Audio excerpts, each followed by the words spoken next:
Bendera putih berkibar di sejumlah titik jalan di Aceh. Pengibaran bendera sebagai ungkapan warga menyerah menghadapi dampak bencana banjir dan longsor dan meminta pertolongan. Ramai di media sosial, warga mengibarkan bendera putih di sejumlah titik di Aceh.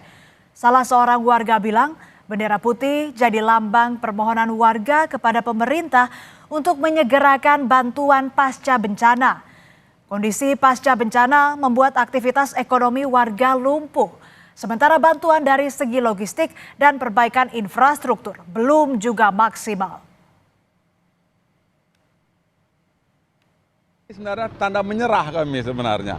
Menyerah dalam artian dari segi ekonomi, dari segi bantuan, infrastruktur, kami butuh semua tadi itu sebenarnya. Jadi sebenarnya kalaupun dalam perang namanya bendera putih, kami menyerah. Ini khususnya kami minta Pak Prabowo tolong bantu Aceh Tamiang. Aceh Tamiang 90% ekonomi masyarakat lumpuh. Lumpuh total, nggak ada lagi yang bisa kita apakan, yang bisa kita harapkan. Sebelumnya, juru bicara pemerintah Aceh Muhammad MTA menyebut Provinsi Aceh berharap agar bantuan internasional dibuka untuk mempercepat penanganan bencana.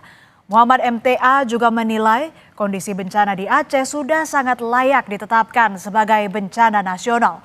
Namun, MTA bilang penetapan status bencana nasional bergantung pada kebijakan pemerintah pusat. Kami kutip dari Kompas.com, juru bicara pemerintah Aceh Muhammad MTA bilang, secara khusus pemerintah Aceh telah secara resmi menyampaikan permintaan keterlibatan beberapa lembaga internasional mengingat pengalaman bencana tsunami 2004 seperti UNDP dan UNICEF. Muhammad MTA juga bilang soal bencana skalanya ini memang nasional.